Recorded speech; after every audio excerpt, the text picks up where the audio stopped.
안녕하세요. 소원을 이루는 100일 메모, 오늘 그 17번째 시간입니다. 오늘은 성격을 알아가는 메모, 고등학교에 관한 내용을 쓰는 날이고요. 질문은 어제 중학교 때 질문과 거의 동일하고요. 하나 좀 다른 게 있다면 어제 같은 경우에는 결정을 내릴 때 어떤 생각을 하며 내리는가 였는데, 여기는 결정을 내릴 때 어떤 판단 기준을 가지고 내리는가 예요. 좀 비슷하면서 다른 질문이긴 한데, 이제 고등학생이 되면 그냥 생각이나 뭐 그때 의견이나 상황에 따라 내리는 게 아니라 결정을 내리는 게 아니라 어떤 기준이나 이런 체계가 좀 잡혀가는 시기가 될 것 같아요. 그러다 보니까 질문도 이렇게 좀 변한 것 같고요.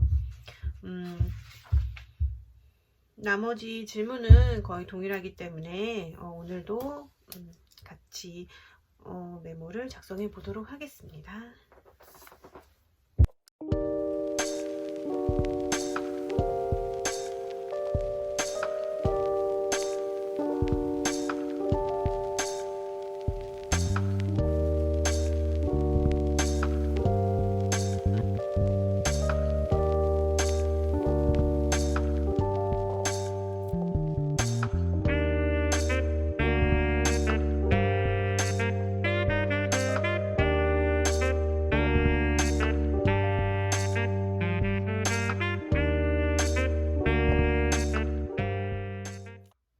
네, 어제와 마찬가지로 크게 어려움 없이 작성할 수 있었던 메모였어요.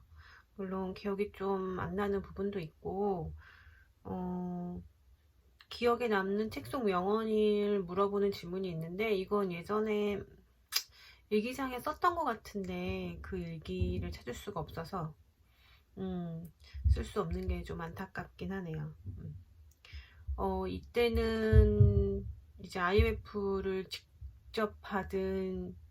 직접적으로 타격을 받았던 시기여가지고 뭐 저희 집안도 좀 어려워졌고 전체적으로 사회 분위기가 되게 어둡고 우울했던 기억이 나요. 계속 뉴스에서는 막 파산하고 부도하고 자살하고 이런 뉴스가 거의 매일 들려왔고, 저희 집안의 경제 상황도 굉장히 어려워졌고, 가뜩이나 이제 저나 저희 연년생 위에 있는 오빠나 되게 예민한 사춘기 시기였는데, 그런 분위기 속에서 크다 보니까 내 가능성을 스스로 그냥 계속 제한했던 것 같아요. 이거를 하고 싶지만, 해야 하지만 할 수 없어. 긴급 재난 문자가 날라와서 영상이 끊겼습니다. 그 당시에 그런 경제적인 이유 때문에 저나 저의 오빠가 서로의 자신의 가능성을 좀 많이 제한했던 것 같아요. 예를 들어 저는 그때 미술을 하고 싶었는데, 미술 그 동아리에도 들었고, 학원에서도 이제 학원 들어가려면 이제 시험을 또 봤어요. 자기 실기 시험. 그것도 다 통과를 했는데 학원비나 아니면 동아리비를 낼 수가 없어서 둘 다 포기했어요. 그게 아직도 좀 많이 아쉽고, 근데 또 지나고 나니 나는 그 길이 아니었던 것 같은데, 그 당시에는 그냥 그 길을 쫓았던 것 같아서 안 하길 잘했다는 생각도 들기도 하지만, 그 당시에는 제가 경제적인 이유 때문에 내 꿈을 포기해야 되는 되게 크나큰 좌절 중에 하나였어요. 그래도 그나마 좀 잘했다고 생각되는 건, 그런 언제 어려운 경제 사정이나 이런 어두운 상황에서도 크게 엇나가지 않고 저나 오빠나 크게 이렇게 방황하지 않고 그냥 그 자리에서 묵묵히 있었던 거, 그리고 어려운 부모님 사정을 알고 더 고집부리거나 그러지 않았던 거를 그나마 잘했다고 생각이 들어요. 좀 욕심부릴 만도 한데 그러지 않았죠.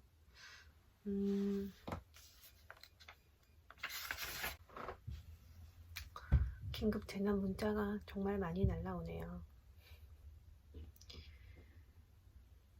그리고 저희 가정에선 그런 일이 있었고, 그러다 보니까 저희 오빠가 저 좀 상반된 게, 저는 좀 그런 상황에서 내가 대학도 내가 원하는 대로 가지 못하겠다라는 생각이 들었어요. 내가 공부를 특출나게 잘하는 것도 아니니까 그냥 그저 그런 학교를 갈 것 같은데, 그럼 장학금을 받으려면 더 낮춰서 학교를 가야 되잖아요. 뭐 이런 생각을 하니까 너무 우울해서 공부도 진짜 열심히 하지 않았는데, 반면에 오빠는 이럴수록 내가 공부를 해야겠다, 공부에 집중해야겠다라고 결심을 했나 봐요. 원래 공부를 잘하기도 했지만 이 시기에 좀 어려웠음에도 불구하고 되게 열심히 했던 것 같고, 그래서 오빠는 100% 자기가 원하는 곳은 아니었지만 그래도 오빠 그 당시에 이제 실력이나 아니면 환경에 비해서는 꽤 괜찮은 학교를 갔어요. 그게 오빠와 저의 가장 큰 차이점이었던 것 같아요. 저는 상황에 실망하고 좌절해서 모든 것을 포기해버렸고, 오빠는 그럴수록 더 학구열을 불태우며 열심히 했던 것 같아요. 그래서 이때는 저의 그 부정적인 성향이 더 강해졌고, 그런 생각, 사고 방식도 더 굳어졌어요.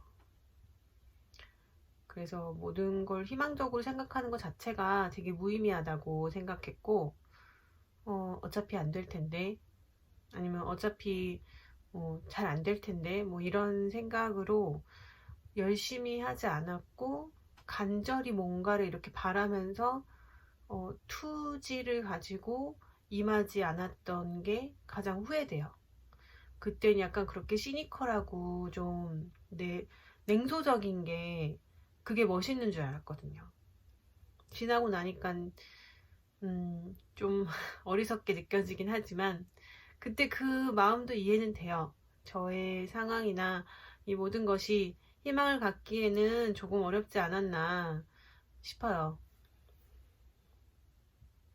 그래서 내가 운이 좋지 않은 사람이라고 거의 100% 확신을 하면서 그 시기를 지냈고, 그 다른 사회적인 그런 상황들이 긍정적인 생각을 갖긴 좀 힘들긴 했지만, 그래도 저는 그거를 좀 더 스스로 막 강화하면서 그 생각을 굳혔던 것 같아요.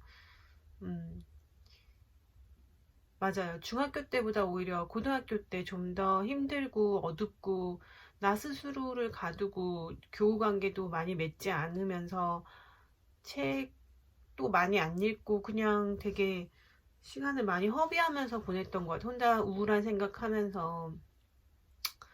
왜 그랬는지 모르겠지만 뭐 이해가 안 되는 건 아니죠. 그런 어두운 시기가 바로 고등학교 시절이었네요. 지금 생각을 해보니까.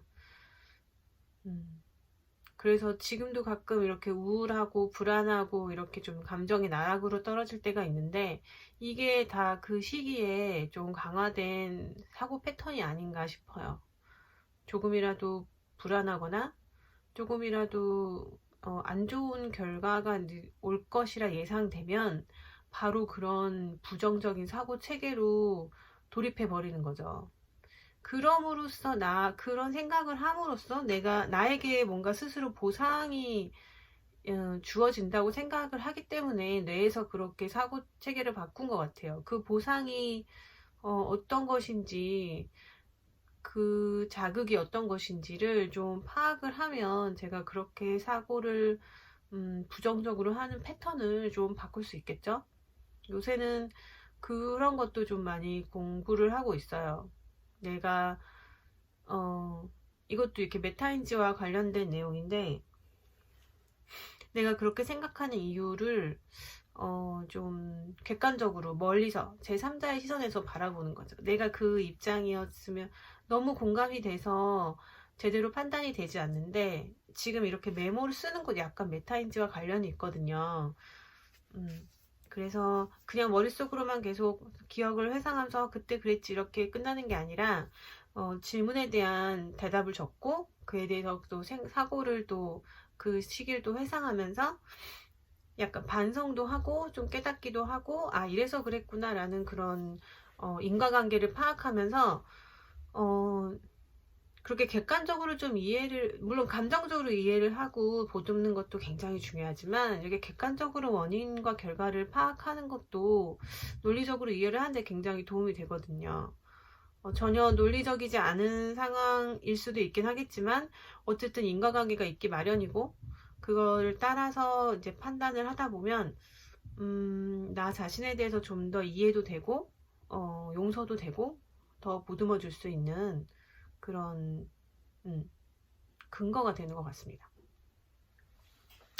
그러면 고등학생 편은 이렇게 작성을 마무리를 하고, 내일은 좀 고등학교 때보다는 조금 더 밝은 시기였던 대학교 시절에 대해서 메모를 작성해 보도록 할게요.